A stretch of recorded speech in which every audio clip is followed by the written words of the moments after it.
Alors on parle. On parle. On accentue 2 ou 3 mots. On étire des silences.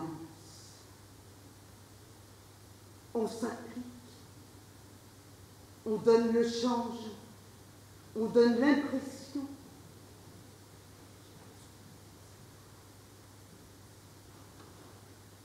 On écoute.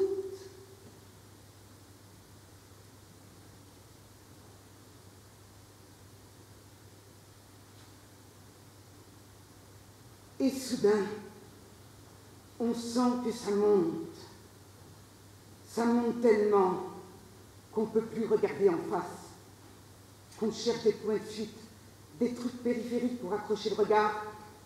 À gauche, on langue des conneries, des mouchoirs, un carnet. À droite, il aime une boîte, un petit tas, un opercule, une cuillère, un verre d'eau. Et puis, juste après le grand ballet d'esquive,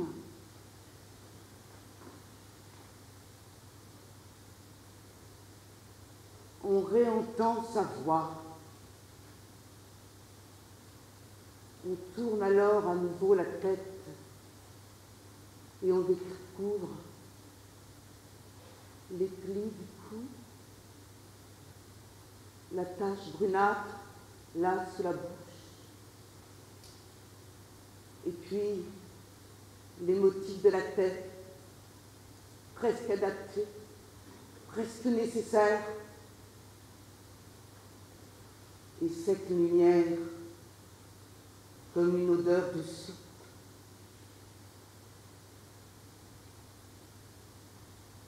Alors, quoi? Trouver des moyens?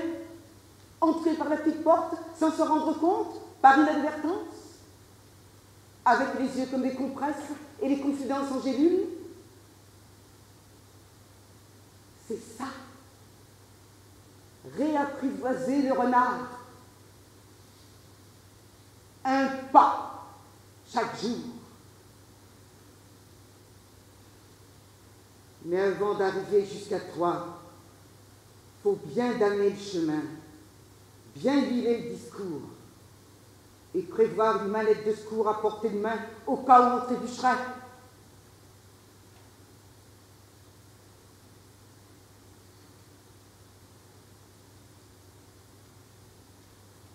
Ce moment, si tu sais,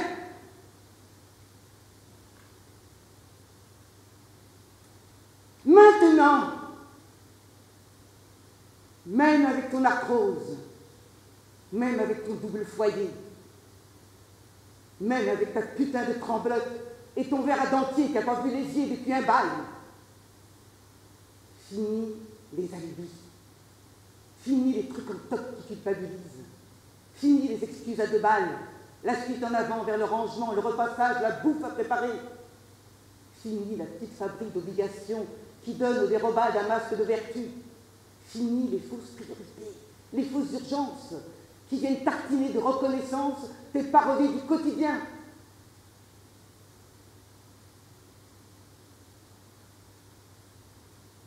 Avec conviction, oui, oui, ce que je maîtrise, ce qui fait que. Alors, je relance les petites phrases, je me rapproche, un pas, comme au moment du café, quand le canapé devient confessionnal. Droit dans les yeux, calme, pas un cil. La horte dans l'axe de la trachée et la colonne vertébrale droite comme un serment.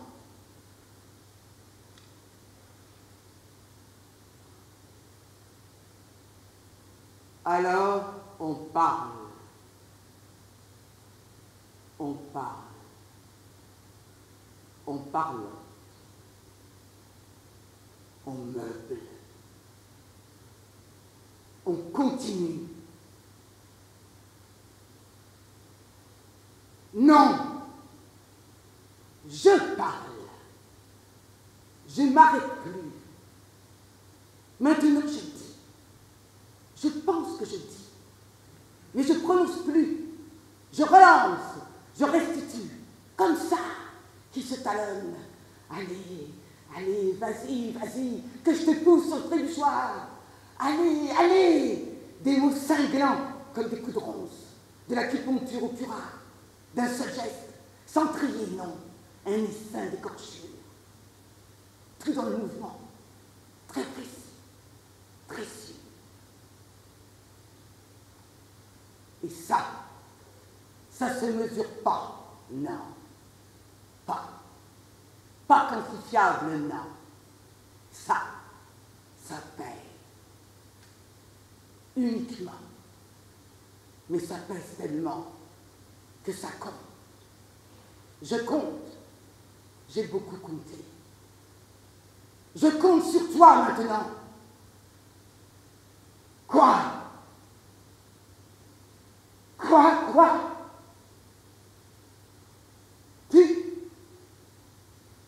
Comment?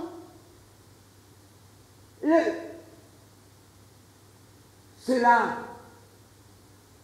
En haut. Ah, cela.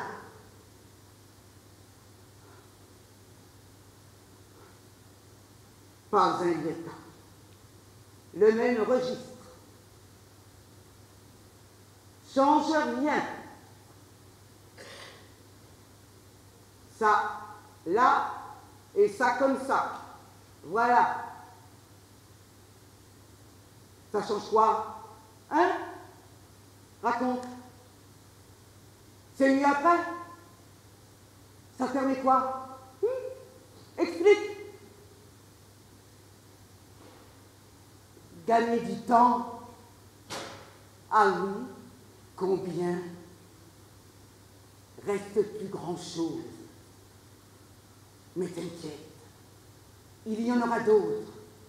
Ces moments où l'on peut, où l'on sent que ça peut, que ça vient, que ça vienne. Ces instants, ces points de chute comme des lignes d'arrivée, où mon regard cherche à se redresser enfin. Fini l'horizon à la hauteur des poches. Allez, plus haut, encore plus haut, vas-y.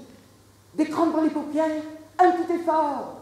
Avec le menton aussi, m'accrocher aux pupilles. Avec les dents aussi. Je lâche pas, je m'accroche. Depuis combien d'années? Alors, quoi?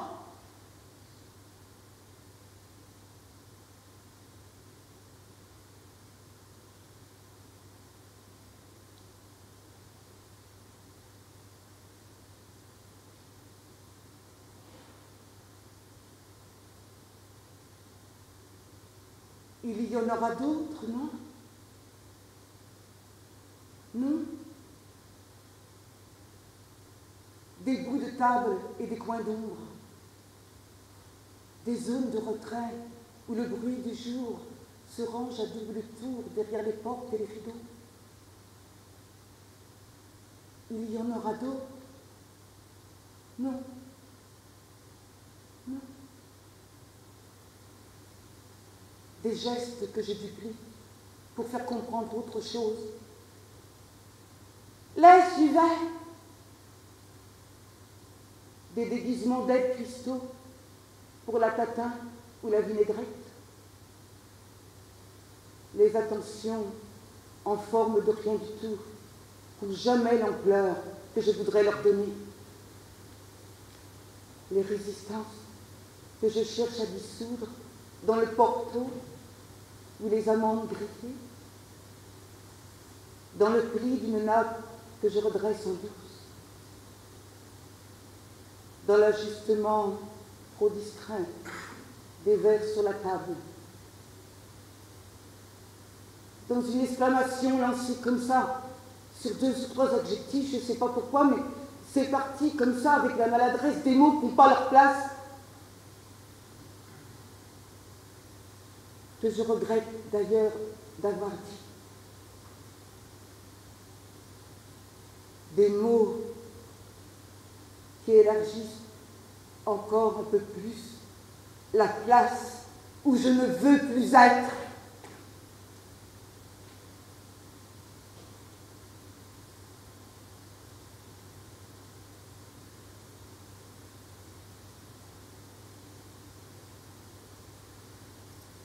Oui, donner des touches par-ci par-là, histoire de... des brochettes de jugement pour éloigner le silence et donner l'impression. Mettre de dessous de verre pour éviter le bruit des coupes sur le chêne massif. C'est pas que ça règle, ça dérange. Tous ces petits trucs que je connais si bien, que j'énumère en douce depuis si longtemps, ces enchaînements qui s'usent à force de les reconnaître, font apparaître des failles de temps en temps, des bouts d'Eldorado que je voudrais m'y précipiter, mais innocemment, presque par inadvertance, en accompagnant le mouvement d'une voix légère, quotidienne, presque anodine, des étourderies pour rencontrer la nécessité.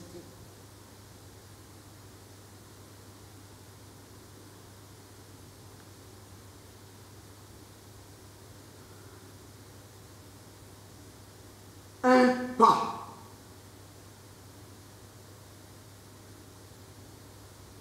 Pas dérangé, pas de vent, pas de bruit, calme, droit dans les yeux. La mesure pour méthode et la maturité pour illusion. Celle qu'on m'attribuera pas, que je m'y serais presque habituée, que je suis toujours obligée de guetter le moment, celui que j'attends, que je décortique le temps jusqu'à trouver le passage. Pas passer à côté, sinon quand c'est le moment.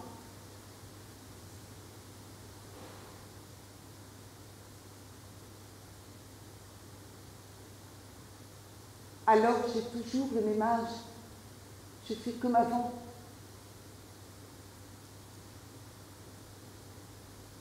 Et le petit os qui passe pas coincé là, la boulette de déjection qui n'arrive pas à sortir. Mais je fais rire, je détends, j'épingle des anecdotes au revers des étiquettes et des postures. Je me moque, je parodie. Oui, je fais mimique. Et c'est bien comme ça. Je fais preuve de toute satisfaction. J'ai dépassé le folklore maintenant. J'accède au patrimoine, à la grande marche, à s'échapper de codes de hiérarchie et de conversation. Celle que je peux entendre et celle que je me dois de dire. Un empire de signes ciselés à l'échelle des secrets, des complicités de liqueurs et de lipistrailles. Alors, j'ai cru que...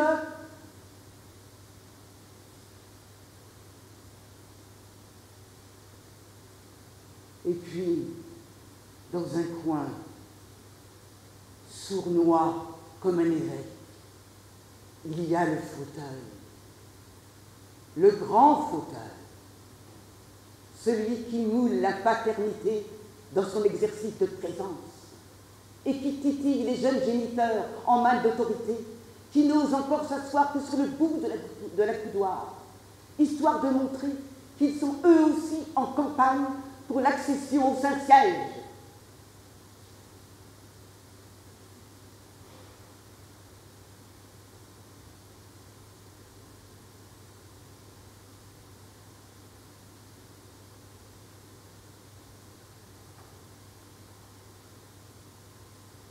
Je sais pas, j'en sais rien. Et je commence pas comme ça. Je commence pas par... Je commence par des listes. Et de combien de reproches, de malentendus, de maux de ventre et d'incompréhension. Dans quel ordre? En fonction de quoi? C'est quoi le schéma? Il est où le manuel qui dit comment on range et hiérarchise les choses? Comment on classe les fonds de tiroir? Comment on les trie, les empile? Et à qui on les envoie? Et à quel moment? La règle, c'est quoi? C'est quand ça vient, c'est ça? Quand j'en prends la mesure, celle que j'estime pouvoir être dévoilée, ou celle dont intuitivement je connais les conséquences. La règle, c'est quoi?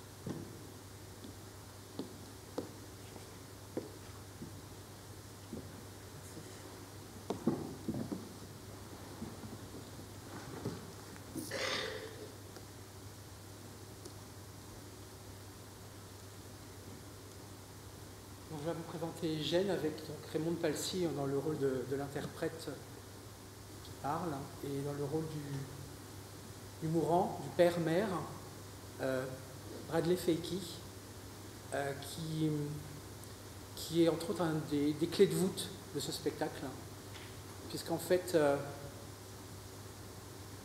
Bradley condense dans son corps même le rôle du père et le rôle de la mère. L'intérêt de ce spectacle, Gênes, c'est la confrontation d'une femme d'une soixantaine d'années devant son père ou sa mère.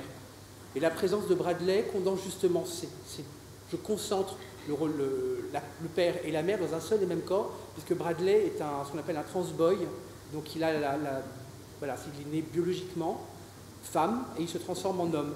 Donc j'ai voulu condenser dans le corps, qu'on ne voit pas ici, parce que je pense que ce n'était pas le moment d'ancrer cette image dans le cadre de première ligne, mais de simplement voilà, donner le travail de texture. Mais voilà, Bradley condense le rôle du père et le rôle de la mère comme une figure de la parentalité. Voilà. Ce qui est très important également dans ce spectacle-là, qui n'est évidemment pas présent sur scène, c'est le rôle de la scénographie. Depuis que je fais mes spectacles, depuis maintenant plus de 10 ans, je crée des dramaturgies scénographiques et la pièce dans laquelle va s'insérer les deux corps de façon extrêmement frontale, comme vous avez pu le voir, extrêmement statique. Je viens insérer Bradley et Raymond à l'intérieur d'un espace un petit peu froid, puisque je me suis rendu compte que l'ensemble des grands moments de notre vie, la naissance, la mort, se passait dans des endroits anonymes, froids. Et donc j'ai décidé de faire un petit clin d'œil à Jean-Pierre Reynaud, le plasticien Jean-Pierre Reynaud. Donc j'ai une citation de l'espace zéro de Jean-Pierre Reynaud, qui est un espace complètement carrelé. Et il y aura le corps de Bradley qui sera comme ça, allongé sur le carrelage blanc, avec des murs blancs, donc on le voit dans la maquette. Je ne sais pas si vous voyez bien, j'ai du mal à vous voir, mais on aura peut-être l'occasion d'en parler tout à l'heure. Et au fur et à mesure de l'élaboration de la pièce, l'ensemble des carreaux de céramique